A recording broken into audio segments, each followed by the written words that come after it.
Hey folks, it's Matt once again. Come back at you with another review. Actually, a series of reviews. Sure, this seems out of the blue because lately I've been reviewing a lot of comedies from when I was a kid. But I wanted to rewatch these films again. I had reviewed these films a long time ago, long time ago. But then copyright claims from Warner Brothers, and then taking them down. And I'm like, I always wanted to get back to these and re-review these because it was like years ago, and they've been long gone for like years.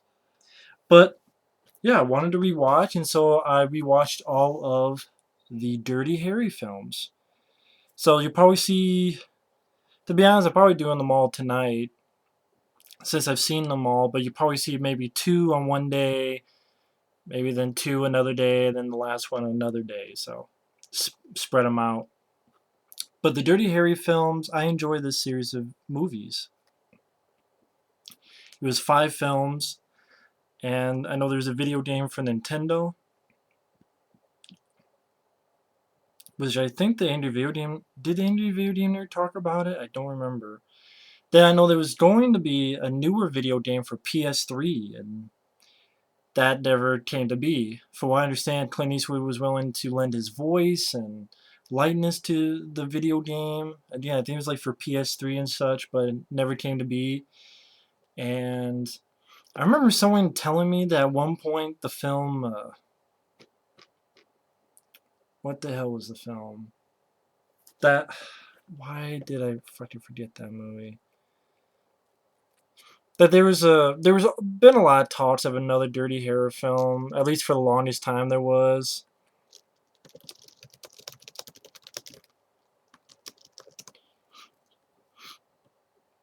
But Clint Eastwood himself says that Dirty Harry 6 will never happen.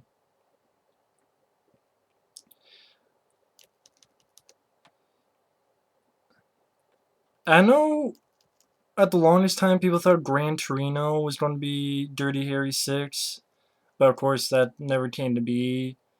I don't know at first how it was going to be, but I'm not a fan of Gran Torino. I'm not a fan of it. I never care for Gran Torino. Just not for me. I like these films more than Gran Torino, to be honest. And maybe that's for the better because, I mean, yeah, I would not have minded to see what that video game would have been like. But I liked all five of the films. Like, to me, for me, there's not a bad film in the bunch of the Dirty Harry movies. And, Clint Eastwood's up there. He's in his, I wouldn't be surprised if he's in his 90s. But I will say these are my favorite Clint Eastwood films. And, God, where to start? Well, this box set, first off, because I know a lot of people have they might have the same features, to be honest, but it's the ones where they have like the white packaging that you can find at Walmart and such. Like there's 4 packs, or you can get them each individually. They probably have the same features as this, but this is just such a better looking set. Like the 6 shooter extends a little bit, so there's a texture to it. The back has Dirty Harry, Harry Callahan with his 44 Magnum. Just a nice looking set. And then all it includes is a lot of stuff. See, Warner Brothers did a good job with this. And like Batman, from Batman to Batman Robin, they had that set. The Christopher Reeve set of Superman films. But then for some reason, other ones, they do a shitty job with it. I don't know why. Studios, I mean, come on, man. You do it for one or two or three, you do it for all of them. But you have this, which includes the 2 disc of the first film, Dirty Harry, as well as Magnum Force. And each of these have features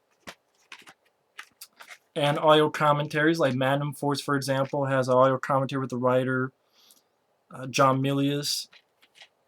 I think the Enforcer and Sudden Impact, they have commentaries by their directors. No, the Enforcer has a commentary with the director. The Enforcer. Sudden Impact, I think it's with the film critic. And then the Deadpool is with. There's 2 people involved with the production. I forgot who they were, though. Yeah, I forgot who they were. But you have that, and then you have the second thing that was in here, which has the 3 other movies. Opens up like this. The Enforcer, Sudden Impact, and the Deadpool. I know a lot of people don't really care for the Deadpool, but I actually like the Deadpool, which I'll get into down the road. And then as well as you have this stuff here. So just kind of fits like that. You also have this book, which pretty much just goes through each film. Sort of just a picture book. I mean, goes through the characters like Harry Callahan, each film, what partner he had, and who the perp was, like Andrew there, Scorpio Killer in the first film. And it goes through Magnum Force, it goes through the Enforcer, his partner in that film. I mean, it doesn't really give you much information. It's just mainly just a good collectible, really. It's just a nice little collectible they have there. Shots from the Deadpool, which has Liam Neeson in an early role with Jim Carrey.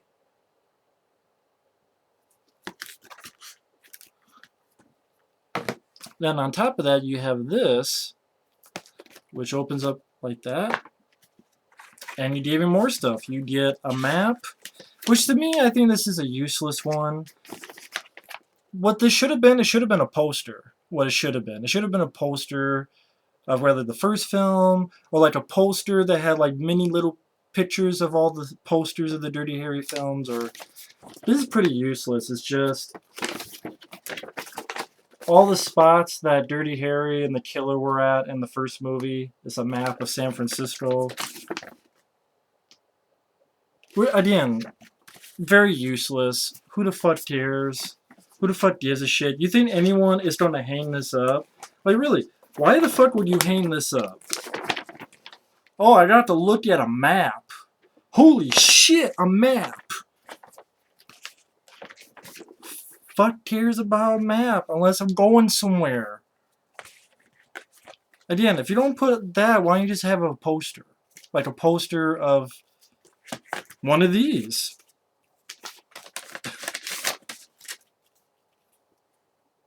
Which, I like these.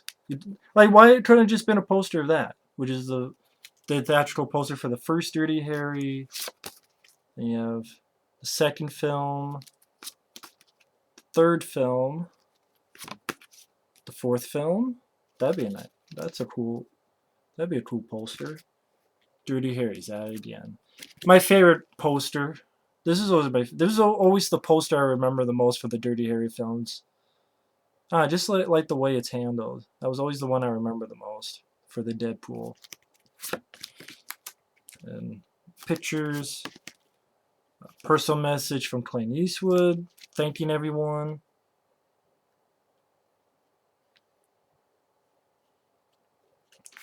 Talking about how the role was offered to Frank Sinatra.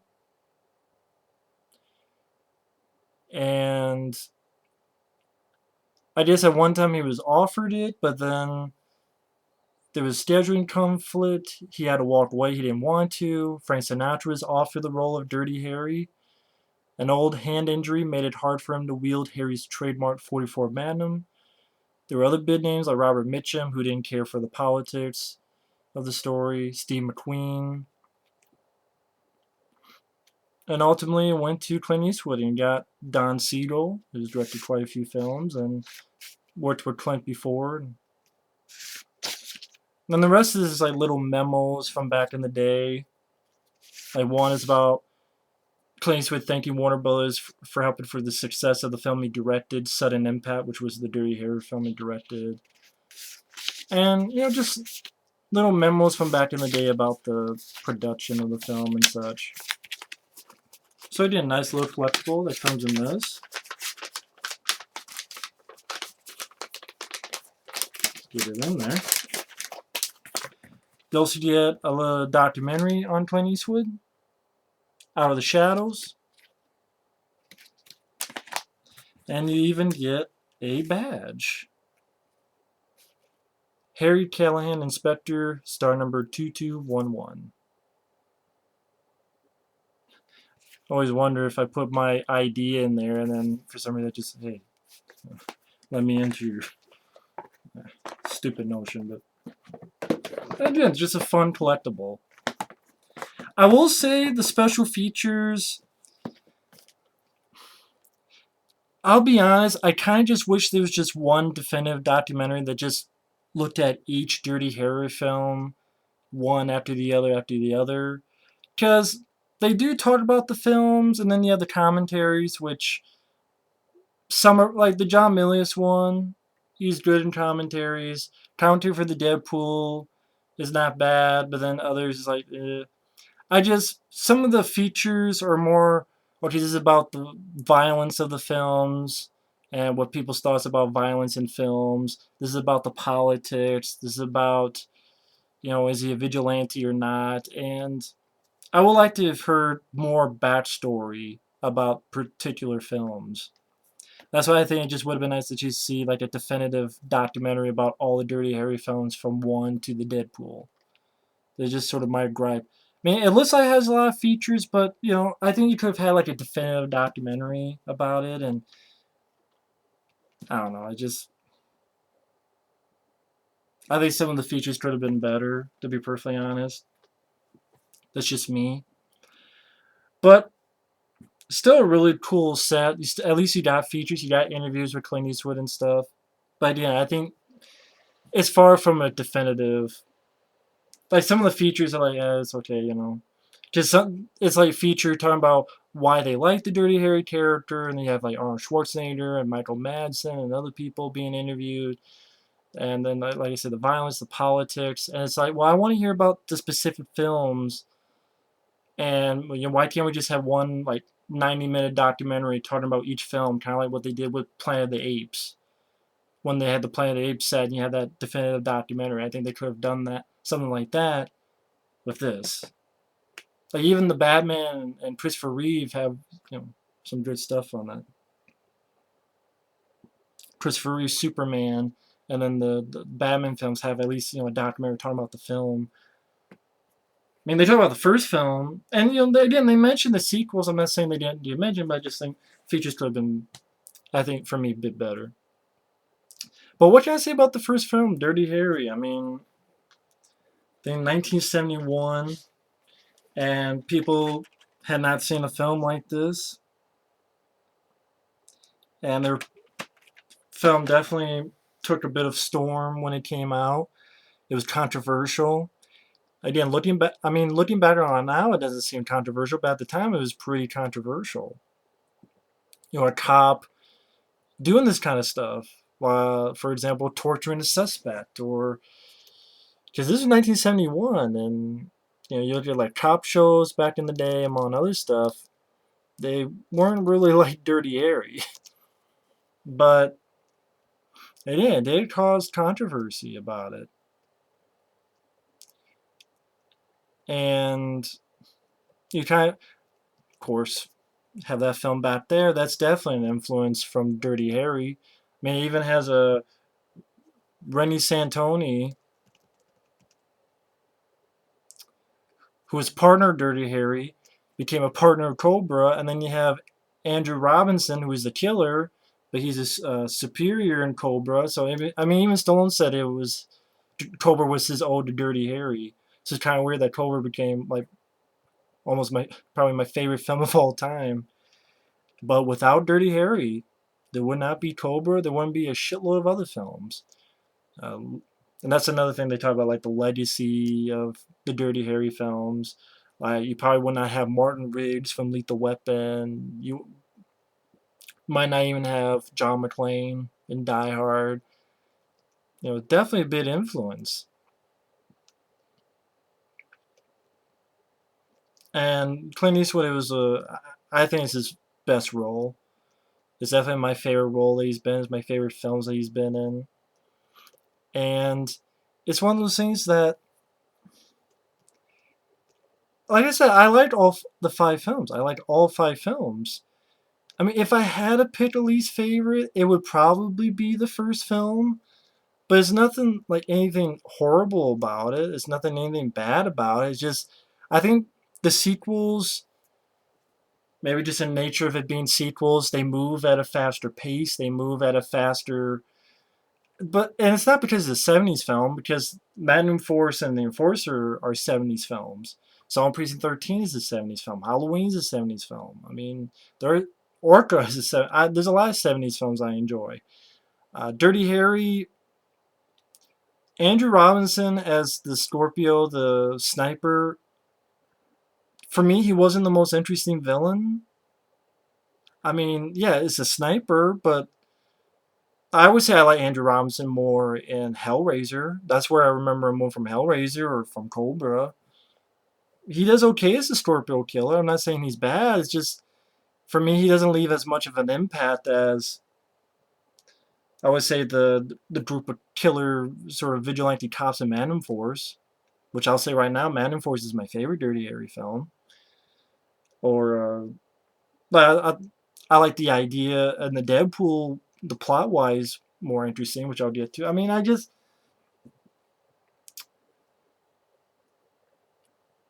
think because the other films are just, they have more action. It's a faster pace. Even in Man and Force, it's a longer film, but I felt it moved at a faster pace.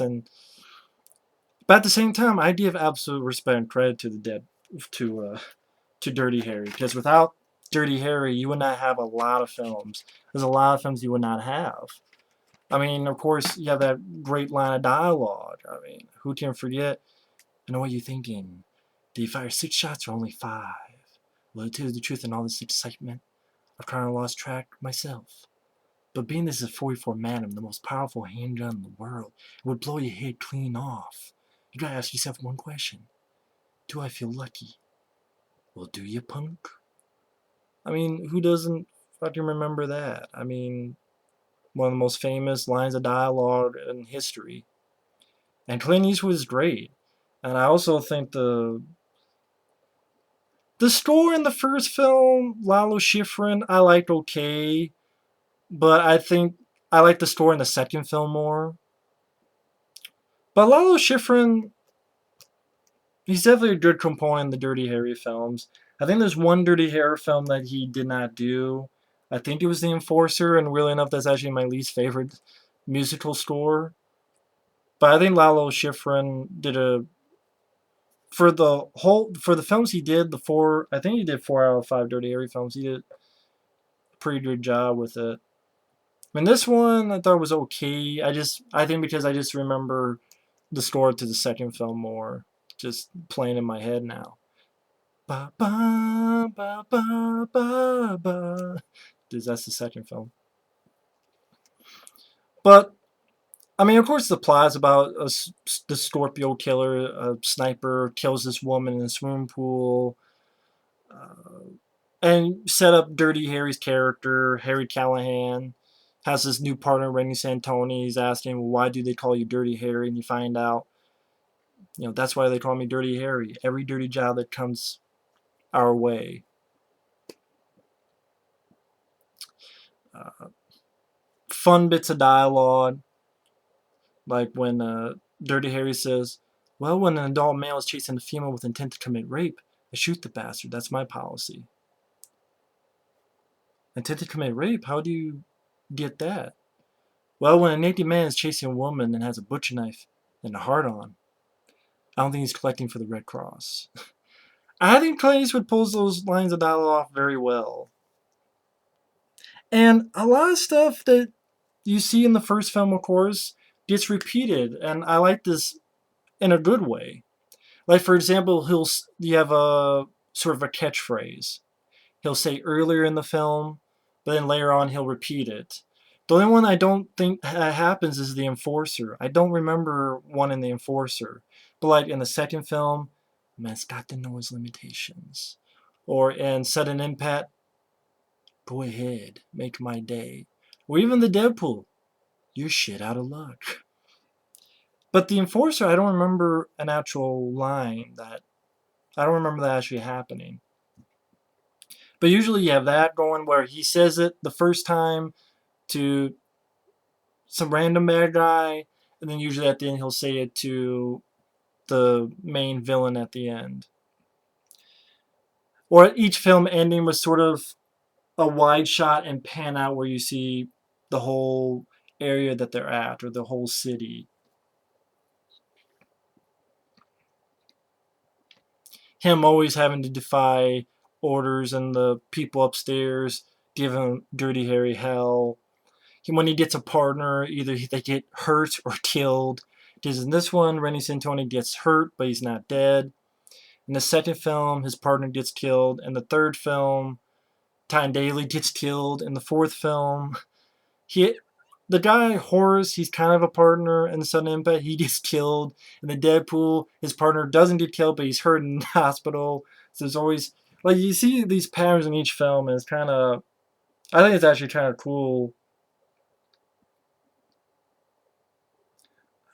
Kind of, and also this is like the only series I can think of where each sequel has a different name, meaning you have Dirty Harry, but then you have Magnum Force, you have the Enforcer, you have the Deadpool, and before that, Sudden Impact.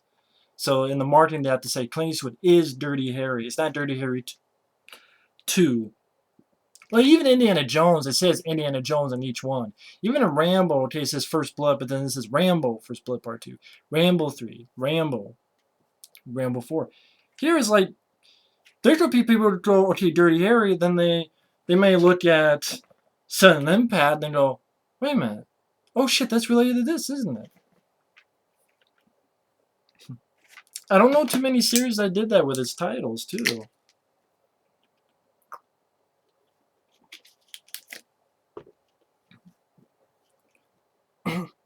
But there's a robbery, and he's eating like a hot dog. He's like halt and shoots the cop car, not the cop car, but he shoots a car, and then does that scene with the 6 shots only 5. And in this, he sort of does it with a little bit of a smile, but at the end he's very super serious against the Scorpio. So I kind of like that little bit of difference. He gets a new partner, Rennie Santoni, which again is a partner of Stallone and Cobra,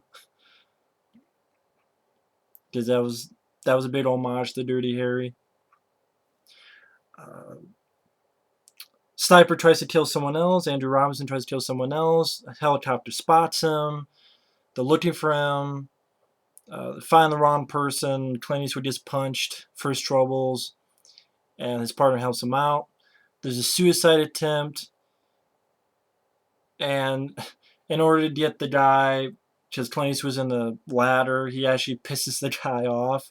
Like, wait, if you don't throw up, can you not do it there? Because, if that guy down there looks up and just gets on his face, the guy gets pissed, like, you son of a bitch, and grabs on the ladder, and Clint Eastwood actually knocks the guy out, so the guy's not struggling. I thought that was kind of fun. And tells about why he's called Dirty Harry, every dirty job that comes along. He's the guy who takes it. Then they find out that a 10-year-old boy's been killed. They have this stakeout on this rooftop, and there's a little bit of shootout, and then they find out that this girl's been kidnapped and running out of air, and Clint Eastwood becomes the bad man, and pretty much is a payphone. Kind of like before Die with a Vengeance, the killer leading the cop along from payphone to payphone, and says, okay, to make sure you're not being followed, so he goes to A, to B, to C. Some muggers try to take the suitcase of money. Clint Eastwood fucks them up. I like the image that he comes across where you have this big cross, like in the middle of nowhere, it seems. I thought it was a nice image that they put there. And to be honest, a lot of those Schifrin score is better than I made it out to be, thinking back on it. It's a good score. I think it's just, I love the score to Magnum Force the most. But a lot of those Schifrin score,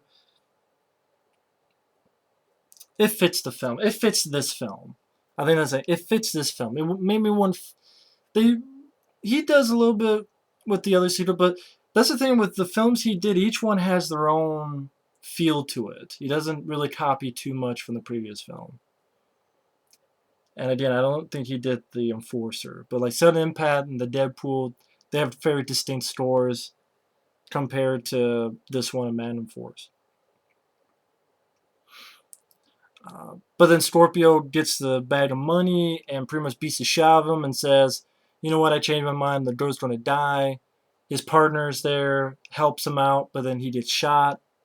Clint Eastwood gets his, he actually has like a switchblade, stabs Andrew Robinson in the leg. Uh, and long story short, unfortunately, they they try to find where he's at because he's got a stab wound. One thing leads to another, they find out that he's actually at the stadium. And it's a nice looking shot where Clint Eastwood goes out and because this girl's running out of air, he goes into the stadium as just the way it looks is just this empty sort of football stadium, shoots Andrew Robinson in the leg and then steps on it and tortures him. And I'm sure back in 1971 this is very controversial, a cop torturing someone, but nowadays you see that a lot and you kind of don't bat an eye, to be honest. And he's stepping on the leg and he's like, "Where is she? Where is she?" But then they find out too late and the girl is dead. And then Randy Santoni's okay, but he's gonna think of maybe not being a cop anymore, and Clint Eastwood understands. That's where you get a little bit of backstory of Clint Eastwood, but you don't really have throughout all of these films. You don't really know too much about Harry Callahan, which I'm fine with. Maybe it bothers other people, but I'm fine with because all you really get is that he had a wife and she was killed by a drunk driver. But he doesn't really have much of a life. Not really. I mean, there's a woman he's maybe will have a fling with, a little bit of Magnum Force. Then maybe in the Deadpool you get maybe a little bit when with the reporter lady, which I'll get to in the Deadpool. But he doesn't really have much of a home life, which I'm fine with because at least the more actions shows that he's all about his job really. And of course, get into the more politics of the film, the justice system, because it was an illegal search and because of this and that and you were torturing him, he got let go and let free. And Clint Eastwood follows him, and then Andrew Robinson does I will say this is smart of the killer to do, hire someone to punch him in the face. Then when he goes in the hospital he blames that it was Harry Callahan who did it. And so they're told they tell Harry to back off. Of course, one thing leads to another, and the killer grabs a school bus full of kids. And they want another bad man. Clint Eastwood says, "No, I'm not going to be your bad man again." And then you have an ending where I love the shot where Andrew Robinson has like the bus driver and telling her where to go. And then he looks up, and right off in the distance, you just sort of like this about this big off in the distance, you just see Dirty Harry just standing there with his sunglasses, just watching. He's like, "What the hell is he doing up there?" And I just an iconic figure of Dirty Harry just standing there on the sort of like a bridge, jumps on the top of the bus, uh, swerving, a little bit of a chase, chases Andrew Robinson. Andrew Robinson has a kid hostage. Dirty Harry, you think he's gonna let go of the gun, but then boom, shoots the killer, and repeats that line. Did I fire 6 shots or only 5? But only this time, instead of a little smile that he had earlier, here he's super serious, very angry. And Scorpio, very stupid, goes for the gun, boom, gets shot. And then actually, it's sort of when I'm watching it again, kind of interesting that at the end of the film, he takes his badge, or his star, and he throws it. I just kind of like Gary Cooper and High Noon, that type of thing, or of course, Outland with Sean Connery in a way, which was pretty much a remake of High Noon. That he takes the star and he throws it away. But of course, obviously, there's 4 more films, so he's still an inspector. So I guess it was sort of he disobeyed his superior's direct orders. He figures who knows what's going to happen to him. He'll be kicked off or whatever, but he did what he needed to do, and that's sort of what Dirty Harry is. He You may think he's a vigilante, but he's not, which I thought was something that they really delved into the second film, which made it very interesting. But at the end of the day, he's a cop that doesn't like the system, hates the way the system is. That seems like it favors the perps more than the victims. But at the same time, he sort of has to deal with it as best as he can. Now, if you want to see people go overboard, you see Magnum Force and you see what those guys are doing. And I think that was sort of their answer when people said that Dirty Harry, he was fascist and this and that and all this stuff. And I'm like, no, you want to see fascism. You watch what these guys are doing in Magnum Force, where they're killing women, they're killing other cops just to conceal themselves. They don't give a fuck. Dirty Harry, he may not seem like it, but he gives a fuck. And again, it's probably my least favorite of the Dirty Harry films, because what I like about the Dirty Harry films, especially the sequels, is that it's not just focused on the main plot, because he is a cop. Meaning, there's a lot of times throughout the Dirty Harry films where a lot of the action has nothing to do with the main villain. A lot of the action is because he's a cop and he pissed this guy off, or he pissed this guy off from a previous case, or there's a random robbery, or this random thing happened because he's a cop. He's on call all the time. So I like that you can fit a lot of action scenes in there that doesn't necessarily have to do with the main plot. The only time you see it in this film is the little robbery when you have the famous five or six shots, but and maybe the little bit with the guy attempting suicide. But that's pretty much it. Everything else is just on the sniper. But again, maybe that's because I just watched the other sequels more than the first film. So the sequels is like, okay, I saw Dirty Harry doing a lot more than just the main plot. It was a lot more other stuff going on. And again, because of sequels, they add more. They have them people doing more. Because sequels more is more, do more. But again, please don't make it. This is not, don't misconstrue and think that I think Dirty Harry sucks. No, I do like the first film. I definitely give respect to the first film. If I had to be honest, I like the sequels more. Magnum Force is my favorite. But I give a lot of respect to Dirty Harry. Without Dirty Harry, you would not have a lot of films. And I think Clint Eastwood, it was the role that I think is his best role. It's my favorite role the guy's done. Um, I haven't seen too many of his westerns. I honestly don't have any of his westerns. Well, but I like In the Line of Fire. I don't mind Space Cowboys. Um, I know he's directed a lot of stuff. Mystic River, Not My Cup of Tea. Same with Million Dollar Baby, and you know, Unforgiven. Remember, being a good western. Uh, I remember seeing the Man with No Name trilogy and liking them, but Dirty Harry is definitely my favorite, and then probably In the Line of Fire would be after. I don't mind blood work.